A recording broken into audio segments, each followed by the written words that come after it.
observaciones. El acta de la sesión número 204 se encuentra a disposición de las señoras y señores diputados. El señor secretario dará lectura a la cuenta y aprovecho el envión de la diputada Navillán para que recupere su presidencia.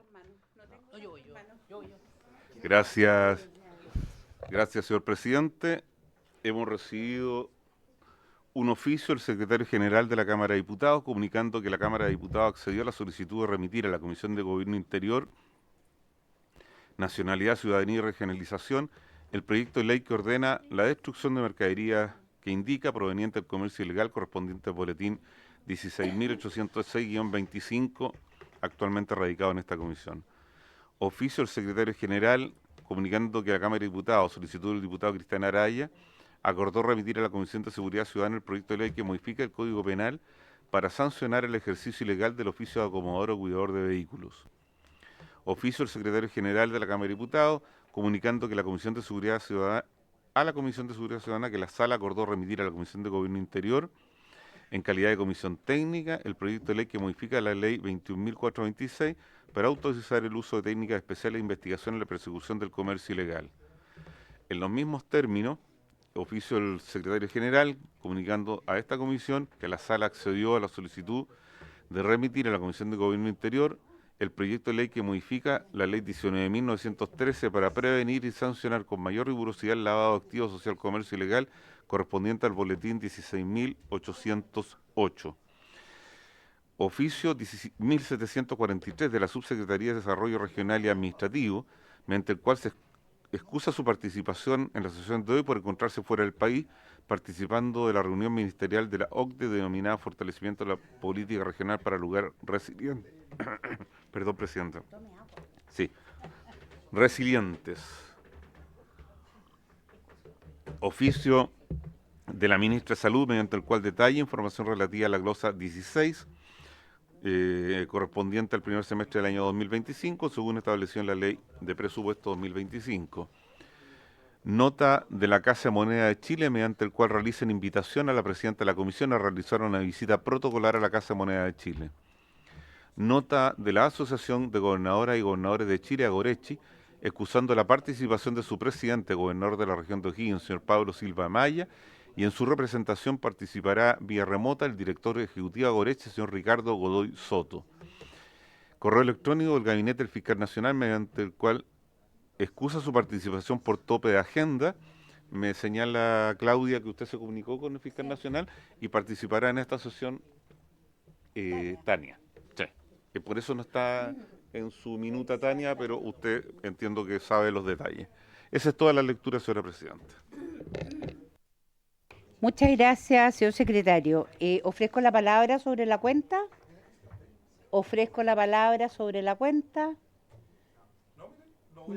No hay palabras sobre la cuenta.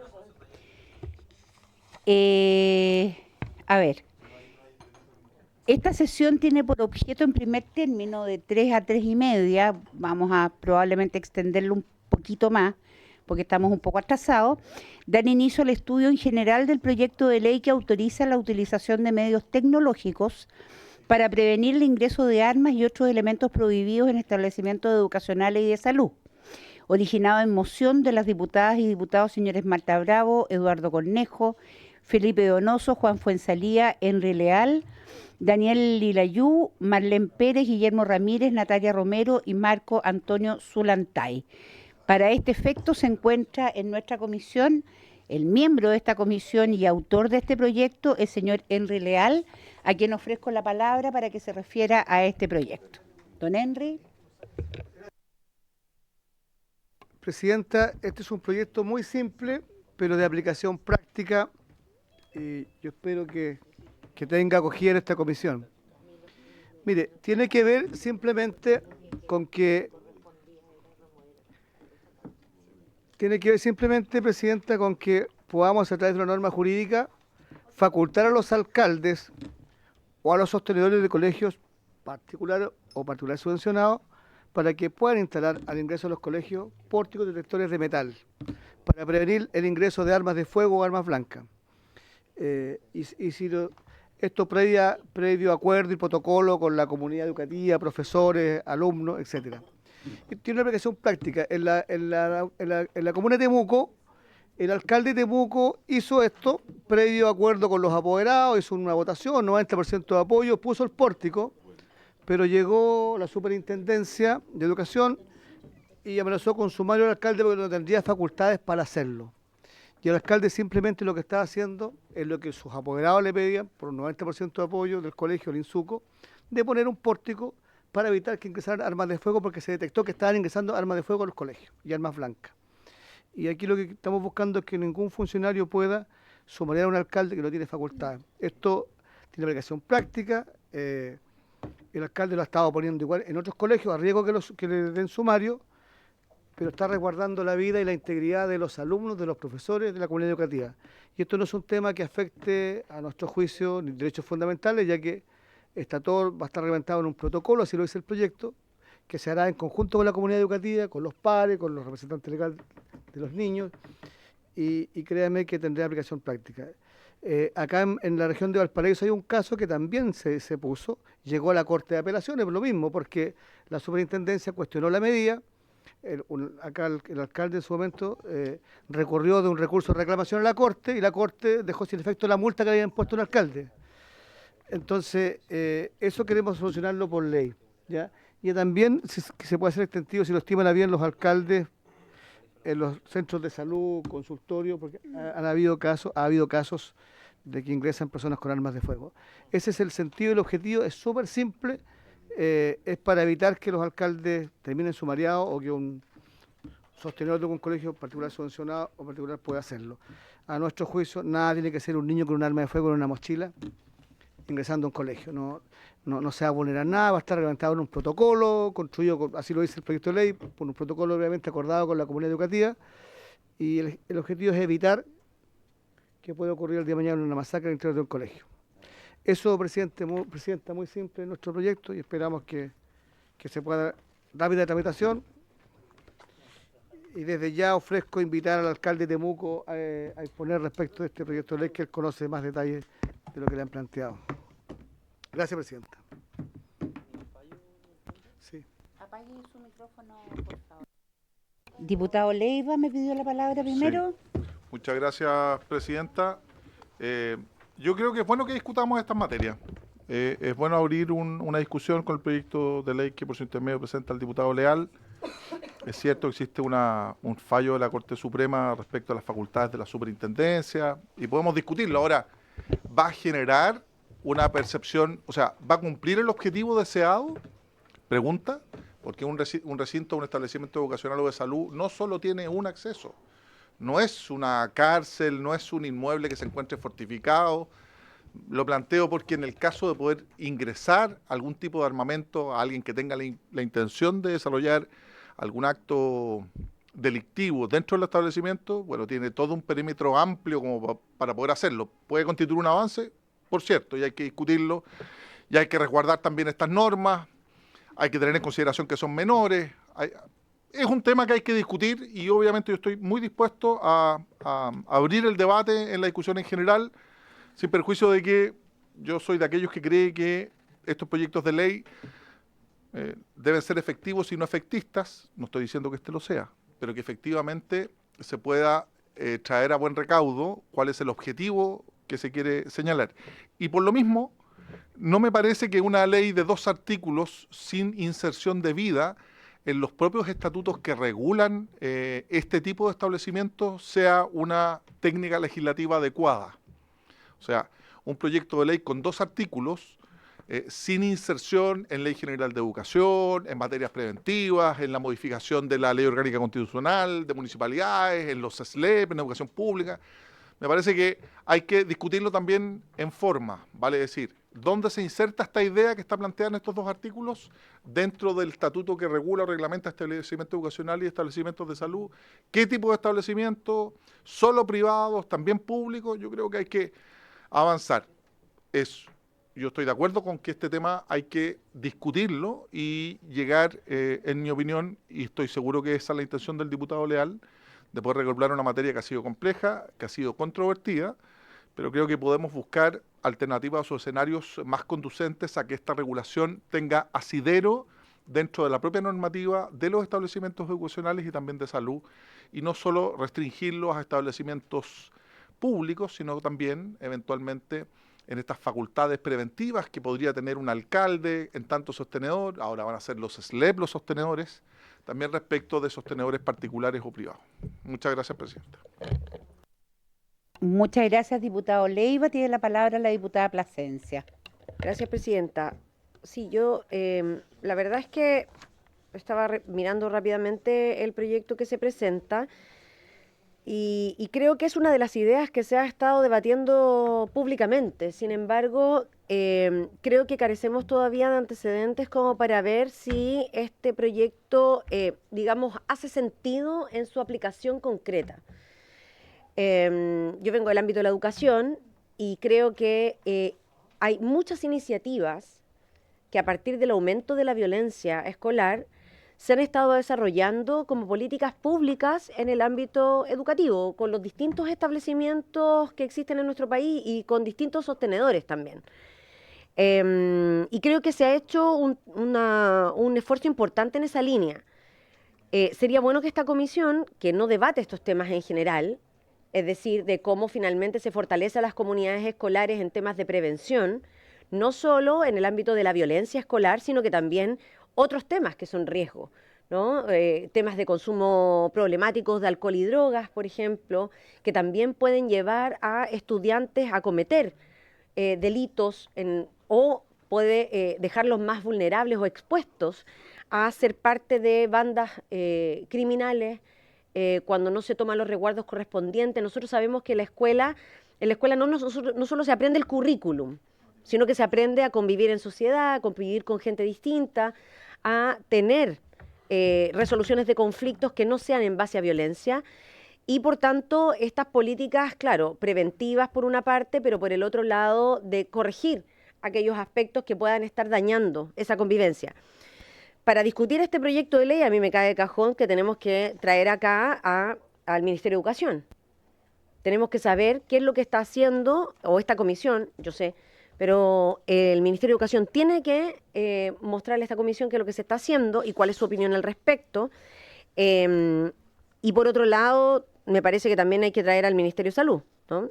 Porque también se han estado, a partir de distintas situaciones que son de violencia en los centros de salud, principalmente atención primaria, se ganan acuerdos en una mesa que está trabajando en medidas para resguardo de la integridad de quienes asisten a los centros de salud, como también a los funcionarios y funcionarias, que son los que han demandado por cierta protección, porque muchas veces son los que se ven agredidos y afectados, al mismo tiempo también en el caso de los profesores. Nosotros legislamos en el caso de los profesores una ley que justamente colabora en esta línea, pero digo que hay que mirarlo de manera un poquito más integral. Entonces, por eso, Presidenta, al menos que venga el Ministerio de Salud, que venga el Ministerio de Educación para conocer el estado de cosas, ¿no? El actual estado del arte. Muchas gracias, diputada Plasencia. Tiene la palabra la diputada Orsini. Gracias, Presidenta. Yo quiero celebrar o felicitar que se presenten en esta comisión proyectos que busquen prevenir la violencia y no solamente proyectos que busquen aumentar penas, agregar nuevos delitos. Creo que va por la línea correcta. Tengo algunas preocupaciones, sí, diputado Leal, por su intermedio, Presidenta, en dos cosas en particular. Primero, me preocupa que se le entregue la facultad de crear los protocolos a cada uno de los establecimientos educacionales y me parece que eso podría generar discriminaciones arbitrarias y que sería mejor que se le entregara la facultad al Ministerio de Educación y al Ministerio de Salud de un reglamento común para todas las instituciones y que no tenga cada una su protocolo distinto. Y también me preocupa, Presidenta, creo que es importante que se establezca con claridad qué va a pasar en el caso de que, por ejemplo, a un adolescente se le encuentre con un arma de fuego. ¿Cómo se va a hacer la denuncia? ¿Cómo se va a resguardar esa arma de fuego? Podría tener huellas de un homicida, podría tener municiones que coincidan con algún delito. y tiene que haber un procedimiento claro de denuncia y de resguardo de la evidencia. En este caso, esos dos comentarios, diputado, tengo para hacer a su proyecto y celebro que estemos nuevamente legislando para prevenir la violencia y no solamente llegar tarde cuando ésta ya ocurra. Eso, Presidenta, gracias. Muchas gracias, diputada Orsini. Tiene la palabra la diputada Fríguez. Gracias, Presidenta. Bueno, también felicitar la iniciativa hace pocos días y me imagino que también mi colega Alejandra Plasencia, tuve reunión justamente con funcionarios de la salud de la región metropolitana y es alarmante la situación en los hospitales, digamos, de la región. Uno de ellos, el único, si no me equivoco, el Padre Hurtado, el único blindado de América Latina. Y lo que nos habla, digamos, de este tipo de situaciones que obviamente en un contexto además donde la gente está yendo por cuestiones de salud, termina en conflictos y problemas de inseguridad que a veces son muy graves. A mí lo que me problema, y no es una negativa de discutirlo, no tengo una opinión ni en contra ni a favor, necesito más elementos, Presidenta, es entregar esto sin una línea de seguridad que sea más de corte regional y nacional. Lo digo porque en la tramitación del Ministerio de Seguridad, una de las cosas que hicimos es tratar de amarrar, ¿no es cierto?, a las gobernaciones respecto de lo que era un Plan Nacional de Seguridad. Y aquí me quedan, los municipios me quedan un poquito bailando respecto de las medidas que toman, que son preventivas, sí, efectivamente, pero ¿dónde poner más esfuerzos? ¿Qué tipo de esfuerzos? Pensando además en la ley de infraestructura crítica, donde creo que los establecimientos de salud al menos son infracríticas y por esa vía podría resolverse ciertos temas de seguridad en algunas partes, incluso con medidas tecnológicas, etcétera. Entonces, tiene harto que conversar con salud, con educación, pero también con seguridad. Y me parece que esos tres actores debieran estar presentes para, en principio, dar una discusión a fondo y ver, incluso podríamos pedir a la biblioteca un estudio sobre, porque esto se hace en Estados Unidos, por ejemplo, entonces de estudio comparado y de los efectos que esto ha tenido en otros países. Eso, Presidenta. Muchas gracias, diputada Frías. Justamente tenía anotado pedir el acuerdo de la comisión para pedirle a la biblioteca un informe donde, por un lado, nos relate, además, cómo se trató esta materia anteriormente y si esto se vio en el proyecto Aula Segura. Y además, entonces, además de eso, que sería como interno, un comparado con, al menos, te diría yo, España, Estados Unidos, Alemania, 2 o 3 países. Es que de América Latina no creo que haya ninguno que tenga protocolos para esto. Así es que, bueno, eso la biblioteca tendrá que agregarlo dentro del informe que le estamos pidiendo. ¿Pido el acuerdo para solicitar ese informe? Hay acuerdo. Me gustaría, diputado Leal. Yo me reuní con la Asociación de Alcaldes de, al menos mi región, todos están de acuerdo, o sea, todos están, los que no están pasados, porque hay un SLEP que son 5 comunas, pero el resto, por eso habla de sostenedores. Tan complicado porque quieren poner eso todas las ciudades más grandes, porque están detectando que están ingresando armas a los colegios. Entonces, el problema que tienen es que terminan sumariados por la superintendencia, si ese es el tema. Entonces, este proyecto de ley nace de ahí, de una reunión con los alcaldes, y por eso yo desde ya pido que podamos invitar al alcalde de Temuco y tal vez algún diputado de algún gremio de alcaldes o asociaciones municipales para que expongan ¿sí? ¿Cómo se llama? La mucho o la hace mucho. Eso, Presidenta. Gracias, diputado Leal. Entonces, como propuesta, para nombres de invitados que ya tenemos y los ha tomado en cuenta el señor secretario, pero vamos a pedirles que por favor a través del WhatsApp nos hagan llegar la propuesta específica de invitados del Ministerio de Educación, de Salud, del que corresponda, para que podamos entonces considerarlos a partir de la sesión a la vuelta de la distrital, porque ahora ya el miércoles no tenemos sesión, así es que, porque es 21 de mayo, por lo tanto no vamos a poder verlo hasta la vuelta de la distrital. Muchas gracias, diputado Leal, por presentarnos este proyecto.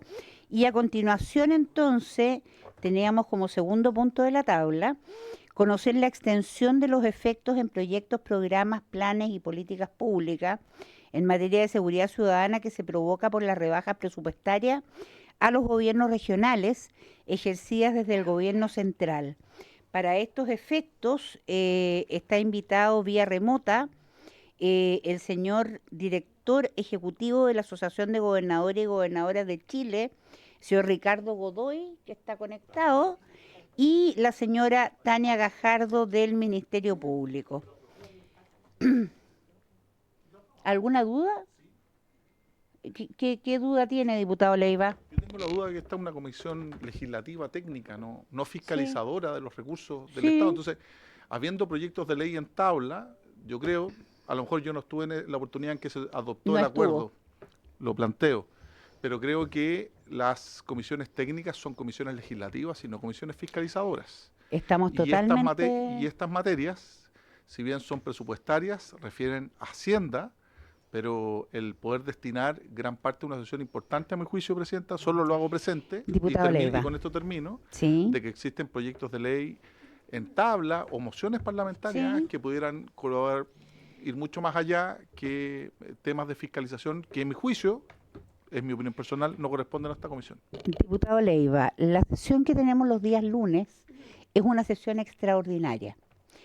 El fin de tener esta sesión extraordinaria es poder ver mociones parlamentarias y temas atingentes que no tenemos la posibilidad de discutir los días miércoles, donde vemos proyectos de ley, especialmente proyectos de ley que vienen del Ejecutivo con algún grado de urgencia. Dado que esto se refiere a planes, programas, planes y políticas públicas en materia de seguridad ciudadana, provocado por las rebajas presupuestarias y que los gobiernos regionales nos han hecho llegar su inquietud al respecto, entonces la semana probablemente usted no estuvo presente, porque la verdad es que hay varios diputados que faltan normalmente a las sesiones. Entonces esto quedó en tabla para poder ver la opinión del Ministerio Público y de la Asociación de Municipalidades, de Gobernadores, porque ellos nos han hecho llegar esta inquietud. Diputado Orsini me había pedido la palabra. Sí, Presidenta, no sé si no escuché, pero en la citación de hoy día señala recibir al fiscal nacional del Ministerio Público. El fiscal nacional se excusó y en su representación tenemos a la señora Tania Gajardo vía remota. Si usted no quiere escuchar a la señora Tania Gajardo, no hay ningún problema. Pero ¿habrá que pedir acuerdo entonces para escuchar a la señora Gajardo? No necesariamente, porque normalmente cuando hacemos las invitaciones, y esto lo voy a pedir al señor secretario que lo ratifique, al Ministerio Público, que son invitaciones, las invitaciones van en términos de al fiscal nacional o a quien él determine en su reemplazo. Señor secretario. Así es, y en esos términos también se conversó con el señor Ignacio Castillo Val el jueves de la semana pasada.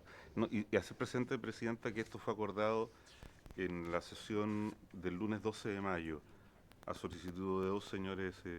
¿Están presentes esos diputados? Estaba don Henry presente. ¿Quién lo pidieron? Henry Leal lo pidió. Fue uno de los diputados que lo pidió. Okay. ¿Y quién más lo pidió, señor secretario? Lo pidió la doña Gloria Navellán, que está presente aquí. Entonces vamos a proceder a la bienvenida en primer término al señor Ricardo Godoy para que por favor se refiera a este tema de La extensión de los efectos en proyectos, programas, planes y políticas públicas en materia de seguridad ciudadana que se provoca por las rebajas presupuestarias a los gobiernos regionales ejercidas desde el gobierno central. Don Ricardo, puede hacer uso de la palabra. Muy buenas tardes, Presidenta, y por su intermedio también a toda la comisión. Tenemos una presentación, no sé si estará en manos de la comisión, que voy a presentar.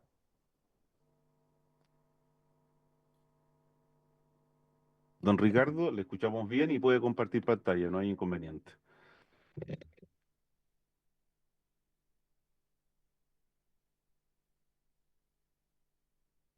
Perfecto. Primero señalar que la presentación que le haremos a nombre de la Asociación de Gobernadores hace después de un catastro que hicimos a nivel nacional.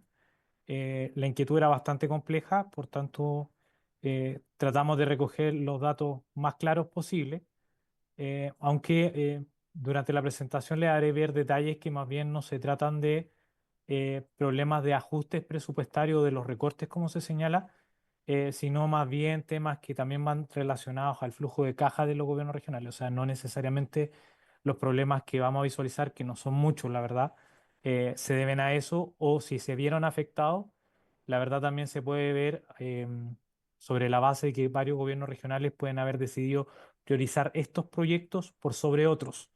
O sea, que hayan proyectos que no se hayan afectado en otras regiones no significa que por coletazo no le haya afectado a otra área en particular. Dicho eso, voy a comenzar. Lo primero, los gobiernos regionales, como es sabido, realizaron y siguen realizando diversas inversiones en materia de seguridad. Esto es visto en diferentes proyectos como cámaras de seguridad, pórtico, infraestructura, equipamiento de policía, renovación de flotas vehiculares y otros. Esta información que nosotros levantamos y que ayudó muchísimo al debate, por lo menos en materia de rol de seguridad y conversaciones que hemos tenido también con el Ministerio del Interior, que durante por lo menos el siglo anterior, es decir, con los primeros gobernadores electos, nosotros estimamos como Asociación de Gobernadores que la inversión en materia de seguridad, en todos los elementos que les he señalado y otros, debe alcanzar más de 500.000 millones de pesos. Es decir, pese a no tener competencias en seguridad como tal, los gobiernos regionales son posiblemente uno de los actores que más recursos invierte en esta materia. Dos, y aquí ponemos algunos ejemplos, por ejemplo, en materia de carabineros, en renovación de vehículos han sido mayoritarias la inversión en los gobiernos regionales. Por ejemplo, aquí estos casos son múltiples a nivel nacional, esto se puede extrapolar hacia Arica a Punta Arenas, pero pusimos algunos casos solamente para ir visibilizando. En Tarapacá, vehículos tipo SUV con fondos Nacional de Desarrollo Regional, 2.630 millones de pesos. En Ñuble, una inversión similar también para adquisición de vehículos. Y así como les señalaba, en todo el país. Otro ejemplo importante en materia de seguridad se ha dado también, por ejemplo, en la compra de helicópteros, con valores que oscilan entre los 9.000 y 12.000 millones de pesos. También a eso se suman otro tipo de herramientas, como son aviones de diferentes características, naturalmente, porque cada región tiene sus particularidades y por tanto especificaciones técnicas diferentes, pero también hemos visto compras de este tipo de material que oscilan entre los 6.000 y los 7.000 millones. En el caso de la PDI, caso similar. También ha habido renovaciones de flota, por ejemplo, 34 vehículos policiales en el gobierno regional de O'Higgins, con una inversión de más de 1.700 millones de pesos. Y en el caso de Antofagasta, 35 vehículos también para la PDI a través del Fondo Nacional de Desarrollo Regional, cuya inversión supera los 1.800 millones de pesos. En infraestructura también, para poner otro tipo de ejemplo, tenemos el reciente inaugurado nuevo cuartel de la Brigada de Investigaciones Criminal de la PDI en San Ramón, que es un proyecto que tiene financiamiento tanto del GORE Metropolitano como del Ministerio de Obras Públicas, que alcanza los 10.000 millones de pesos. Entonces, aquí la inquietud que nos hizo llegar la comisión a través de su presidencia es qué proyectos dejarían de implementarse y ejecutarse por la rebaja presupuestaria a los gobiernos regionales de este gobierno central, desde el gobierno central.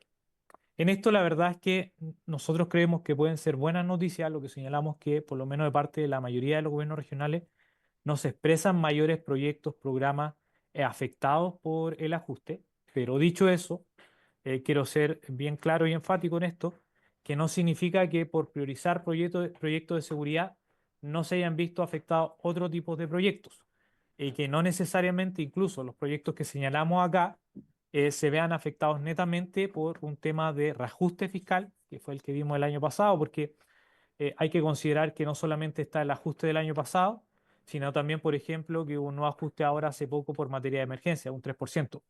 Pero dicho eso, hay varios gobiernos regionales que en sus priorizaciones establecieron proyectos de seguridad, por tanto, esto no significa que no haya habido impacto en otros proyectos de diferentes características. Dicho eso, por lo menos los que nosotros hemos catastrado, es, por ejemplo, en Antofagasta, el proyecto de adquisición de cámaras de televigilancia y pórticos con inteligencia artificial, que son para Calama y Tocopilla, que es un proyecto de la DPR, no es LPR, es de la DPR, pido disculpa ahí por la presentación, y la solicitud de más recursos para la primera comisaría de Calama. Esto, por ejemplo, es un caso claro de que no se debe solamente a problemas de recortes, sino también a flujos de cajas que están recibiendo los gobiernos regionales en este momento. Dos, en el caso de la región metropolitana, tenemos el proyecto de la construcción del cuartel policial de la PDI para Huechurá, y en el caso de O'Higgins tenemos el proyecto Sistema Automatizado de Identificación Métrica AVIS. Ahora, también quiero señalar, respecto a la información que hemos recibido, que en algunos casos no es que estos proyectos no vayan a ver la luz o que no se vaya a avanzar en estos proyectos, sino que en algunos casos su priorización o su avance quizás no se dé con tanta celeridad en este ciclo, por lo menos del año 2025. Conclusiones para ir al fondo de lo que nos fueron solicitando. Uno, los gobiernos no regionales, pese a no tener competencia en materia de seguridad, es uno de los actores que mayor inversión realiza en esta materia. Por esto, a nivel de inversiones, que se hace necesario el proyecto de ley que habilita la creación de la División de Prevención del Delito en los gobiernos regionales. Esto podría dar soporte técnico a los gobiernos regionales en esta materia. Por eso agradecemos, aprovechando esta instancia, Presidenta, por su intermedio, el avance del proyecto en la Cámara de Diputados y esperamos que siga avanzando el proyecto en el Senado. 3. Los recortes presupuestarios vistos el año pasado sobre los gobiernos regionales afectaron algunos proyectos destinados a seguridad, así como en otras áreas que no se detallan en esta presentación, porque el ejercicio de priorizar lo realiza el Ejecutivo, es decir, lo realiza el gobierno regional. Pero priorizar un proyecto regional de materia de seguridad pudo significar de manera efectiva que otro proyecto de otra línea diferente haya perdido su presupuesto o se haya afectado en su materialización. Y último, justamente por el nivel de impacto en el presupuesto de la región entre recortes fiscales, el recorte del 3% que yo señalaba en un principio de emergencia, y otros ajustes más, es que se instala la preocupación de parte de los gobiernos regionales de que los recursos aprobados por el Congreso en la Ley de Presupuesto de la Nación queden efectivamente en las regiones, que los recursos son de las regiones. Por eso el interés de Agoretti es de avanzar en el futuro hacia una legislación que equipare la autonomía presupuestaria de los gobiernos regionales con la que tienen hoy los municipios. Evidentemente, con todos los resguardos de control y medidas que dé la garantía también del uso de los recursos públicos. Pero lo que ha pasado, y puedo poner el caso del presidente Pablo Silva, por ejemplo, que por ejemplo su presupuesto se vio deteriorado en cerca de un 20% entre los ajustes del año pasado y de los que vimos este año, por tanto son 20.000 millones menos de los que tendría para proyectar nuevos proyectos. De hecho, hay algunos gobiernos regionales que han tomado la decisión de no tomar nuevas carteras justamente porque no tienen capacidad de absorber presupuestariamente nuevos proyectos. Dicho eso, Presidenta Nepillán, gracias por la invitación y por su intermedio a toda la Comisión de Seguridad Ciudadana. Estamos muy agradecidos de poder visibilizar el aporte de los gobiernos regionales de seguridad y felices de responder las inquietudes que hayan surgido. De hecho, me acompaña también a esta comisión Jaime Vilowski, que es nuestro asesor jurídico de la Asociación de Gobernadores. Así que muchas gracias, diputadas y diputados, por el tiempo y el espacio para poder presentar. Muchísimas gracias por su presentación, don Ricardo. Yo le voy a pedir si por favor la puede hacer llegar por mail a la... Ah, perfecto. Entonces a la Secretaría, que llegó al chat. Perfecto.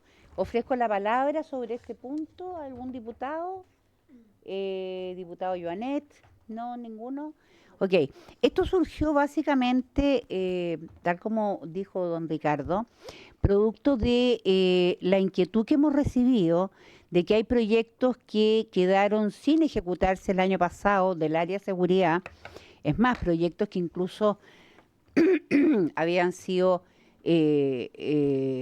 ganados por organizaciones que se referían a seguridad y como no llegaron todos los recursos del año 2024, quedaron pendientes la entrega, digamos, la materialización de la entrega de esas plata a los gobiernos regionales, de los gobiernos regionales a las organizaciones durante este año, cosa que tampoco había pasado, puesto que este año está este recorte presupuestario y además está el tema del 3%. Entonces, efectivamente, tal como dijo don Ricardo, como es tan relevante el aporte que hacen los gobiernos regionales a proyectos relacionados con seguridad, era fundamental poder saber qué pasaba con estos proyectos, si efectivamente estaban disponibles los dineros o no, porque lo que nosotros aprobamos en el presupuesto para el año 2025 es una cosa y algo muy distinto es lo que se está concretando. Entonces, efectivamente, acá hay un dilema, porque sabemos que los manejos de los gobiernos regionales anteriormente han generado, por decirlo, una serie de dudas e investigaciones al respecto.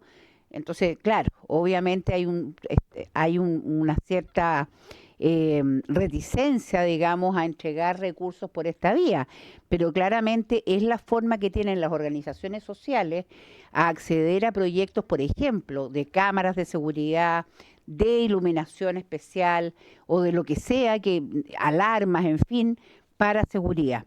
Le agradezco, don Ricardo, porque de alguna manera esto nos ayuda a poder seguir avanzando y poder ver cómo solucionar este tema.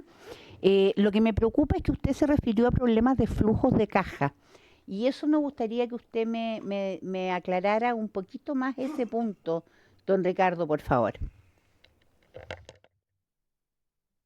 Sí, muchas gracias, presidenta. Lo que pasa es que los gobiernos regionales cada cierto tiempo van pidiendo la caja a la dirección de presupuesto y esos flujos de caja son los que también han tenido cierta anomalía o, ¿cómo les podría decir? Como disparidad en términos de fecha de entrega. Entonces, eso ha impedido que muchas veces lo proyectado en algunos gobiernos regionales se pueda ejecutar respecto al flujo de caja de lo que van recibiendo de la dirección de presupuesto.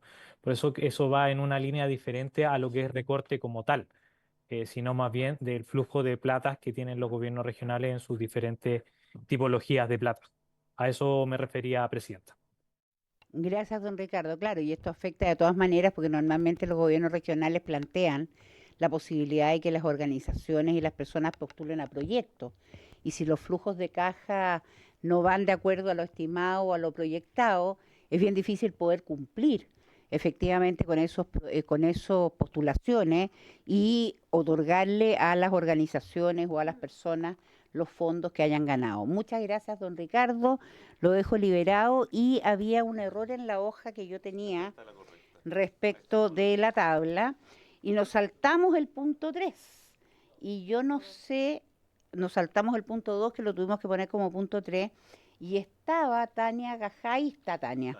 Bueno, el ex punto 2, actual punto 3, era recibir vía remota a la subdirectora de la Unidad Especializada de Crimen Organizado y Drogas, la señora Tania Gajardo, para que informara sobre las estadísticas región por región. Yo sé, porque me lo informaron internamente, que el tiempo que le dimos al Ministerio Público para tener estas estadísticas para todo Chile era poco, por lo tanto pidieron la posibilidad de tenerlo para la próxima sesión de vuelta de la distrital. Pero me gustaría que, independiente de eso y sabiendo que no tiene la estadística en este minuto para todo Chile, nos pudiera decir si es que han podido avanzar algo en esto, más o menos qué han encontrado, por favor, señora Tania, sobre todo a la luz de que uno se va enterando de ciertos tipos de delitos que se están produciendo que son bastante extraños. Por ejemplo, me llegó una denuncia que de hecho la di a conocer hoy día en la Comisión de Agricultura, de que en la región, en la zona de Arica, a empresas que distribuyen insumos agrícolas no les están robando, sino que los están yendo a amenazar y extorsionar para que paguen a cambio de seguridad. Y esto me pareció de la máxima gravedad. Obviamente lo planteé en la Comisión de Agricultura, que es lo que correspondía, pero de alguna manera tiene relación, a lo mejor no con los delitos cometidos en zonas rurales, pero afectan también a las personas que trabajan y viven en los sectores rurales. Señora Tania, por favor. Muchas gracias, señora presidenta, por su intermedio. Saludo a todos los miembros de la comisión. Agradezco también que nos hayan dado esta posibilidad de entregarles la información completa en la siguiente sesión. Tengo información parcial a la fecha que ya se ha levantado. No sé si quisiera que se las comparta igual. Es abundante la información. Se las quiero entregar en la siguiente sesión ya con los gráficos hechos. Por ahora están levantados los datos, los tengo aquí en una planilla Excel. Si quieren, les puedo ir mostrando para que vean algunas algo de lo preliminar que ya está, si les parece. Sí, Tania, yo le agradecería que nos mostrara algo por lo menos para tener una idea de para dónde va la cifra. Sí, y así además aprovechamos, si es que quieren puntualizar algo, algún otro dato, también lo trabajamos de la manera en que a ustedes les parezca que va a ser mejor para la siguiente sesión, ¿ya? Lo que nosotros tenemos hasta el momento es información extraída desde el SAF, como habíamos ofrecido, respecto de los robos en lugar no habitado a nivel nacional, porque se nos solicitó, ¿cierto?, que extendiéramos todas las regiones del país, antes habíamos llevado solamente algunas. Además, la pedimos también desagregada por comuna, porque así vamos a poder después aplicar, y esto es lo que nos falta hacer, por eso, porque nos toma un poco más de tiempo. Después vamos a aplicar el filtro de las comunas rurales de acuerdo al mismo filtro que ocupamos la información que llevamos anteriormente, que es las comunas que son declaradas rurales según el Ministerio de Agricultura, ¿ya?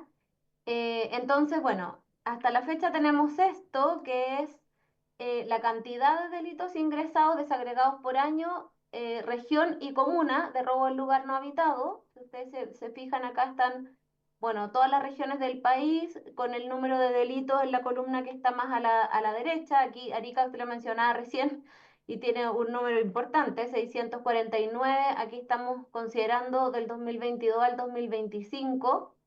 Antofagasta y así, está todo el detalle acá, región por región, comuna por comuna. La Araucanía, que también me había consultado respecto de la región de la Araucanía. Entonces, este dato ya lo tenemos, mire acá es ejemplificador también la zona de San Bernardo, que estábamos justamente conversando de la ruralidad, los predios, etcétera. Em, entonces, bueno, este primer levantamiento está región por región, comuna por comuna, y luego tenemos que aplicarle los filtros de las comunas rurales. De todas maneras, los datos se los vamos a entregar completo, esto y después desagregado por las comunas rurales, ¿ya?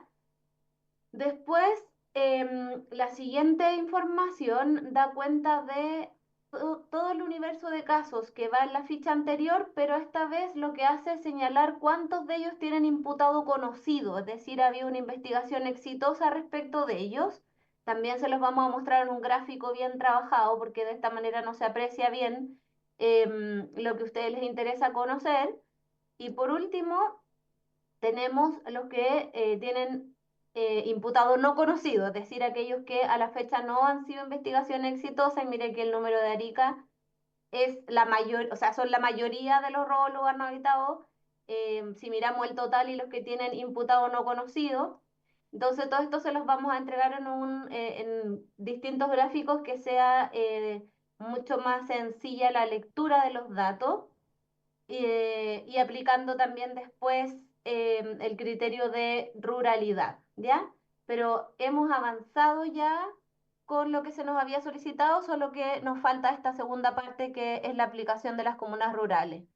Sí, Tania, solo para recordarle que además le habíamos pedido también saber cuántas causas se habían archivado. Esta Sí, típica cartita que llega de la fiscalía que dice sí, que si uno no tiene más antecedentes que aportar, la causa será archivada. Bueno, efectivamente, ¿cuántos se han archivado? lo vamos a agregar, Presidenta, si a usted le parece bien, en la parte de las causas con imputado desconocido, porque esas, la gran mayoría han terminado por archivo, pero pueden haber algunos otros términos, entonces lo vamos a desagregar ahí, si les Me parece bien, parece, para el conocimiento de la comisión. me parece muy bien. Ofrezco la palabra a los dos diputados presentes, porque ya a esta altura no tenemos quórum ni siquiera para tomar acuerdos, habemos tres. en una comisión donde participamos 13. ¿Alguna duda, alguna consulta? Nada, me parece muy bien. Tania, le doy las gracias por haber estado con nosotros y la espero ansiosamente con todos los datos para Sí. la próxima citación. Sí, Muchas vamos gracias. avanzando bien. Ya esta primera parte está. Nos falta el Por lo, detalle ahora. por lo menos vamos avanzando bien. Diría el secretario, porque nosotros para esto mismo, gracias, para el punto 2, nosotros habíamos citado también a doña Francisca Perales, subsecretaria de Desarrollo Regional y Administrativo. Y solo para conocimiento de los diputados, le voy a pedir al secretario que dé lectura el oficio que ella envió respondiendo a nuestra invitación, solo para que quede constancia en acta. Señor secretario. Gracias, presidenta. De Francisca Perales Flores a presidenta de la Comisión de Seguridad Ciudadana. Junto con saludar y en atención a la invitación extendida a esta subsecretaría para participar en la sesión especial 205 de la Comisión de Seguridad Ciudadana, con el objeto de, comillas, conocer la extensión de los efectos en proyectos, programas, planes y políticas públicas en materia de seguridad ciudadana que se provoca por las rebajas presupuestarias de los gobiernos regionales ejercidas desde el gobierno central, cierre comillas, me permito informar lo siguiente. Por compromiso adquirido con anterioridad no podré participar en la sesión convocada para el lunes 19 de mayo, toda vez que estaré fuera del país participando de la reunión ministerial de la OCDE denominada Fortalecimiento de la Política Regional para Lugares Resilientes, que se realizará en Varsovia, Polonia. En cuanto al fondo de la solicitud, es importante indicar que la Subsecretaría de Desarrollo Regional y Administrativo no tiene a su cargo la administración del presupuesto de los gobiernos regionales. Estos órganos de la administración superior de cada región gozan de personalidad jurídica de derecho público y tienen patrimonio propio, desde la reforma constitucional promulgada en diciembre de 2016, lo que tiene expresión en su ley orgánica constitucional desde que fue reformada el año 18. Así gozan de autonomía administrativa y política. En cuanto a su presupuesto, los gobiernos regionales tienen amplias atribuciones para formular de manera autónoma la distribución presupuestaria de funcionamiento e inversión bajo el marco establecido por la ley. En su relación con el nivel central, tanto la distribución inicial como las ulteriores modificaciones son autorizadas por la Dirección de Presupuesto del Ministerio de Hacienda y en la actualidad, desde 2023, la Ley de Presupuesto incorpora una partida 31 propia de financiamiento de los gobiernos regionales. Por tanto, esta subsecretaría no administra, distribuye ni controla los recursos que financian a los gobiernos regionales, por lo que no contamos con información que permita dar cuenta efectiva del impacto de posibles rebajas presupuestarias sobre programas o proyectos de seguridad ciudadana. No obstante lo anterior, manifestamos desde ya nuestra completa disposición a participar en futuras sesiones para abordar materias de competencia de esta subsecretaría. Se despide. Muchísimas gracias, señor secretario. Diputado Leal. Yo no recuerdo haberle pedido esa información, al menos yo. Lo que pedimos fue una cosa muy distinta. Pues yo tengo clarísimo lo que está ahí. Por la impresión que nos quiere dar una clase la subsecretaria de lo que corresponde o no. Que somos tontos, Que somos ignorantes, perdón. Todos sabemos el rol de los gobiernos regionales. Yo fui consejero, fui presidente del COE, sé perfectamente lo que hace, lo que le pedimos algo muy distinto, presidente. Yo quiero, no tenemos quórum, pero me gustaría hacer una protesta por esa respuesta, porque lo que le pedimos fue el presupuesto que administra ella. ¿Cuántos proyectos de la subdere de ella en materia de seguridad estaban sin financiamiento, separados por región y en total? Esos proyectos que presentan los alcaldes para iluminarias, para cierres perimetrales, son los proyectos que se presentan los alcaldes directamente a la subdere, no al gobierno regional. Queremos ese listado de proyectos por región, cuántos están pendientes y dentro de esos cuántos son de materia de seguridad. Esa es la información que se pide. No, todos sabemos que los CORE los administra el gobernador con los CORE. Se fue por un lado totalmente distinto, solo eso. Totalmente de acuerdo con usted, diputado Leal, pero desgraciadamente para poder volver a enviar un oficio, tratando de darle una clase nosotros explicándole qué es lo que necesitamos, necesitaríamos quórum para tomar el acuerdo. Y en este momento habemos 3 diputados, por lo cual no podemos tomar ese acuerdo, pero yo le voy a pedir al señor secretario que lo deje como primer punto dentro de la cuenta de la próxima sesión, de modo tal que no esperemos a que sean varios y que la cuestión se diluya, sino que quedó pendiente de esta sesión. Por favor, señor secretario. Muchas gracias. Es que no sacamos mucho, pero si quiere, ok. Vamos a dar la palabra sobre puntos varios. Diputado Juanet. No sé si se podrá, Presidenta, porque como no hay quórum, pero lo que pasa es que yo hace tiempo quisiera saber una información que nadie me ha podido dar del gobierno, y es cuántos guardias municipales hay en Chile. ¿Cuánto? Es una cuestión de contar nomás, ¿no? O sea, entonces yo quisiera, si se le puede pedir a la Subsecretaría de Desarrollo Regional, que es la que corresponde, que nos diga la cantidad, o a la Subsecretaría de Prevención del Delito. Pero, ¿cuántos guardias municipales? O sea, los que actúan, no otro tipo de funcionarios. ¿Cuántos guardias municipales hay en Chile? Esa es una cifra que nadie me ha podido dar durante 3 años. Y creo que es importante porque para realizar políticas públicas uno tiene que tener claro el diagnóstico, la información, si no es imposible. Entonces, hoy día estamos hablando de entregarle taser, de entregarle gas pimienta, el bastón retráctil, etcétera, y otro elemento que me parece, yo estoy de acuerdo que se haga, pero uno tendría que tener primero una información de cuántos son desagregados, para cuánto dar. Teniendo esa información, uno, por ejemplo, podría también preguntarse cuántos de esos guardias municipales son ex carabineros, que también yo sé que hay varios ex carabineros porque me he encontrado con ellos en el caso de la Araucanía. Pero esa información nadie la puede entregar, pero creo que es una información muy importante porque más o menos sabemos cuántos carabineros hay en Chile, pero lo que no sabemos cuántos guardias municipales. Entonces, para poder construir políticas públicas, teniendo eso, para ver el tema de la coordinación, a partir de eso, ¿cuántos vehículos ocupan estos guardias municipales? Porque si al final del día tenemos que hay un presupuesto X+1 para carabineros, y si tenemos un presupuesto para seguridad ciudadana, ¿no?, de estos guardias municipales, seguridad ciudadana, X+3, algo no está funcionando. Porque se supone que quienes efectivamente pueden ejercer labores de policía son solo los carabineros y la PDI en este caso, pero policía en el caso de prevención del delito, ¿no? Y esa información no la tenemos y que el gobierno ha sido incapaz de entregármela. Y si el gobierno no la tiene, no sé cómo hace políticas públicas, porque hace políticas públicas ciegas. Entonces, ¿cómo le otorga dinero a un municipio X? Porque si un municipio X, donde hay tantos asesinatos por cada 100.000 habitantes, y tiene tantos guardias de seguridad o tiene menos guardias de seguridad, etcétera, o sea, todo eso finalmente es un sistema. ¿Ah? Y yo quisiera, Presidenta, no sé cómo lo hacemos, porque o dejarlo para que el secretario nos ilumine para ver cómo lo hacemos, porque no tenemos quórum. Pero eso creo que es una información fundamental para nuestra comisión igual.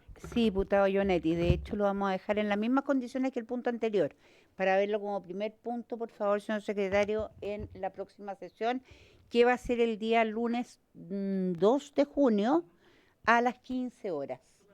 Así es que los espero ahí con muchas ansias. Diputado Leal, ¿algún punto vario? Ninguno. Yo tampoco voy a plantear puntos varios. Por lo tanto, habiéndose cumplido el objeto de esta sesión, esta se levanta.